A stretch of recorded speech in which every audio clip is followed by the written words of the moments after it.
El reavivados por su palabra del día de hoy lo encontramos en el libro segundo de Samuel, el capítulo 11, y es la triste historia de la caída de David en ese pecado terrible que incluyó adulterio y homicidio. Adulterio abusando terriblemente de Betsabé y un tremendo homicidio quitándole la vida a Urías Eteo con la espada de sus enemigos. Es triste encontrar esta historia en la vida de un hombre que amó profundamente al Señor y por muchos años trató de servirle de manera íntegra. Yo quisiera compartir algunas lecciones con ustedes que vienen a mi mente de esta historia de David. La primera de ellas es que Satanás logró hacer caer en ese tremendo pecado a David en el momento en que él estaba más confiado y se sentía más seguro en su reino. Alguna de las estrategias que el diablo utiliza en los momentos en que decide atacarnos es cuando nos ve más confiados en nuestra aparente prosperidad, cuando nos estamos rodeados de éxito y todo el mundo nos adula y parece que todas las cosas salen bien en nuestra vida. Tristemente, pareciera que cuando esas cosas suceden en la vida del hombre, nosotros perdemos nuestra confianza absoluta, nuestra dependencia total en el Señor y se nos olvida que todo lo que tenemos de bueno en nuestra vida depende de Él y que el momento en el que nosotros nos separamos de Él, todo se derrumba en nuestra vida. David estaba cosechando, por así decirlo, ¿no? Las victorias en su reino. Tenía dinero, poder, una influencia tremenda ante el pueblo y en ese momento donde también era adulado por todos sus súbditos fue que Satanás fue minando secretamente la fortaleza del alma hasta que finalmente, conociendo algunos de los puntos débiles de David como eran la atracción fatal que él tenía por las mujeres, lo llevó a caer en este tremendo pecado y de un pecado lo enredó para llevarlo a un pecado más grande tratando de ocultar el primer pecado que tenía.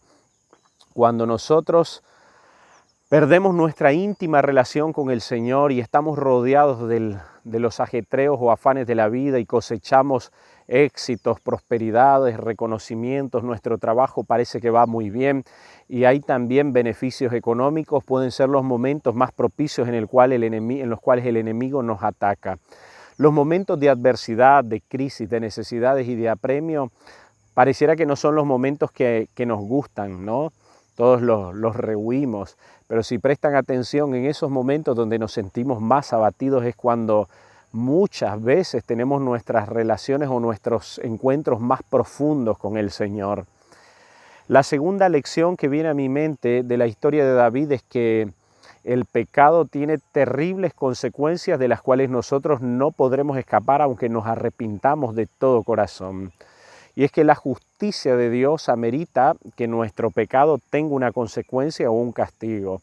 En su inmenso amor y misericordia, el Señor nos ha librado de la consecuencia final del pecado si nos arrepentimos de todo corazón y ha dado a su Hijo Jesucristo que muriera por nosotros en la cruz del Calvario, pagando la muerte eterna que nosotros no podíamos pagar.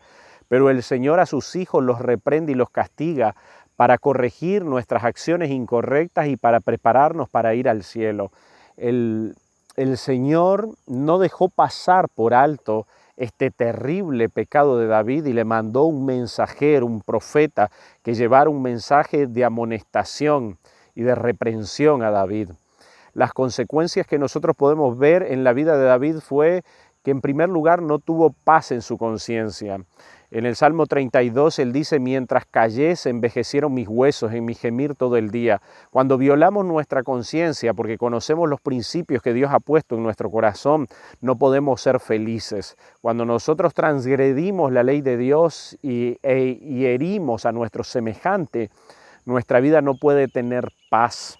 No podemos tener y disfrutar de la verdadera felicidad o gozo que el Señor quiere darle a sus hijos. Las otras consecuencias que nosotros podemos ver que se dieron en la vida de David es que él perdió la autoridad moral ante sus hijos en primer lugar, toda su familia y luego ante sus súbditos también, porque finalmente este pecado fue conocido aunque David trató de taparlo. Menoscabó la autoridad moral en la vida de sus hijos. Y si hay algo que nos duele en nuestra vida es perder la admiración o el respeto que nuestros hijos nos tenían, que nuestro cónyuge nos puede tener.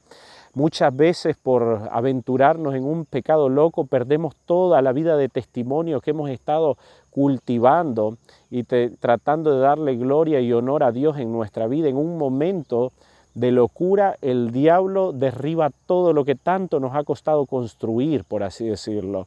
También podemos ver que David cosechó unas consecuencias dolorosas, como fueron el caos que se generó en su familia. El hijo que había engendrado con Betsabé, Dios lo hirió para expresarle o para mostrarle o hacerle sentir un dolor tan profundo, más profundo que si incluso él mismo hubiera muerto, porque él había matado a Urías, le había quitado la vida, y ahora Dios quería hacerle sentir todo el peso y el dolor que su pecado había generado. También en su familia se dio una ola de acciones incorrectas, y la Biblia o el espíritu de profecía en Patriarcas y Profetas dice que el Señor no quiso intervenir para detener toda esta ola de mal que el enemigo mismo estaba levantando en la familia de David. Amnón, el hijo mayor, viola a Tamar, su otra hija, la otra hija de David.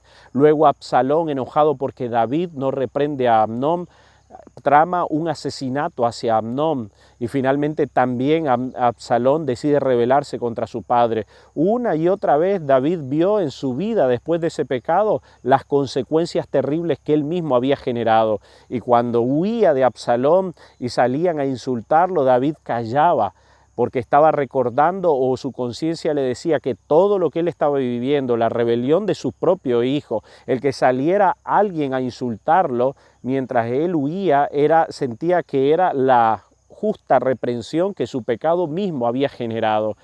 Yo quiero decirles, hermanos queridos, que rehuyamos nosotros del pecado. Dios nos puede perdonar, es cierto, pero miren, hay cosas en nuestra vida que una vez que las hacemos no tienen regreso o reparación, por así decirlo, y traemos una serie de dolores y de daños que a veces terminan durando para el resto de nuestra vida, y no solo en nosotros, sino tristemente en nuestros semejantes, y especialmente a veces en nuestras familias, en nuestros hijos, nuestros cónyuges. El pecado tiene consecuencias tremendas, y yo quiero decir, a veces nosotros hablamos de pecados grandes, pero también son esos pecados pequeños los que preparan el camino para un pecado grande. La negligencia en nuestra vida devocional, el no escuchar la voz del Espíritu Santo para ir haciendo cambios que nuestra vida necesita. Y Dios nos habla constantemente. Hay un texto en la Biblia que dice: cazadme las zorras pequeñas que echan a perder el viñedo. A veces no son los pecadones grandes a los que más deberíamos temerle, sino esos pequeños pecadillos que no nos causan aparente dolor porque son insignificantes, a los que tenemos que prestarle atención, porque son los que preparan el camino para una caída mayor. David cosechó tristemente las consecuencias de su pecado, y Dios le dijo: nunca de tu casa se apartará la espada, así como tú mataste también a Urías Eteo. Y él mismo había pronunciado su sentencia: debe pagar 4 tantos de lo que él robó. Y en la familia de David, 4 hijos de él terminaron muriendo. El pecado tiene tremendas consecuencias. Por eso pidámosle al Señor que nos ayude a ser sabios y a temer su nombre, que nos guarde cada día en sus caminos, y que su Espíritu more en nuestros corazones para huir al pecado y repudiarlo en nuestro corazón. Y finalmente, la tercera lección que yo veo es que aunque nosotros hayamos ido muy, muy lejos, si de todo corazón nos arrepentimos y buscamos al Señor, la gracia de Jesús es inmensa. Y el Señor tiene perdón para todos aquellos que con corazón contrito y humillado lo buscan de todo corazón. El pecado de David fue realmente horrible, pero él llegó a ser consciente y a verlo en toda su enormidad, y lo odió, lo repugnó, y le pidió a Dios de todo corazón que lo perdonara. Vivió atormentado por ese pecado que había cometido, y le dijo en el capítulo 51 de Salmos, en el Salmo 51, lávame, oh Dios, más y más, límpiame de toda mi maldad, cree en mí, oh Dios, un corazón nuevo y un espíritu recto dentro de mí. Cuando nos arrepentimos de todo corazón, cuando hemos aprendido la profunda lección que la transgresión de la ley de Dios solo trae dolor, sufrimiento, trae vergüenza a nuestro propio nombre y también vituperio al nombre de Cristo, y le pedimos de todo corazón al Señor que nos perdone, el Señor nos perdona. El Señor quiere obrar una transformación en nuestro corazón. No es su propósito abatirnos, herirnos, dañarnos. El castigo siempre tiene como propósito abrir nuestros ojos y para que podamos comprender lo que nuestras acciones han generado. Pero cuando nos arrepentimos en Jesús hay perdón, porque el Hijo del Hombre vino a buscar y a salvar lo que se había perdido. Hay alguien que se sienta lejos del Señor, atormentado por algún pecado que haya cometido. Yo quiero decirte de todo corazón que si tú vas a Jesucristo y te arrodillas delante de Él, a los pies del Calvario, y le pides con lágrimas y con un corazón contrito que te perdone, el amante Jesucristo te alzará y te estrechará contra sus brazos. Él nos ama con un amor indecible. Nos ama tanto que ha dado su vida para perdonar nuestros pecados. Él comprende nuestras luchas, Él ve nuestros errores, Él tiene paciencia, tiene misericordia y perdón para nosotros. Hay un texto que me encanta mucho en la Biblia que dice, como se compadece el Padre de sus hijos, se compadece Jehová de los que le temen. Y el Señor es un Padre amante que nuevamente perdona a veces los extravíos y las locuras de sus hijos. Pidámosle perdón al Señor y pidámosle fuerzas para nunca más defraudar su nombre, para andar en sus caminos, para amarlo con todo nuestro corazón y para poder exaltarlo y darle gloria con nuestra vida y nuestro carácter. Que Dios nos pueda bendecir y que esta tremenda historia de la caída de David nos deje lecciones para nuestra vida y que aprendamos de sabiduría a través de las acciones y los consejos o la vida que otros han vivido para no caer en los mismos errores. Que Dios te acompañe, es mi deseo y oración. Te mando un gran abrazo y que Dios te guarde y te bendiga en todo. Chao, chao.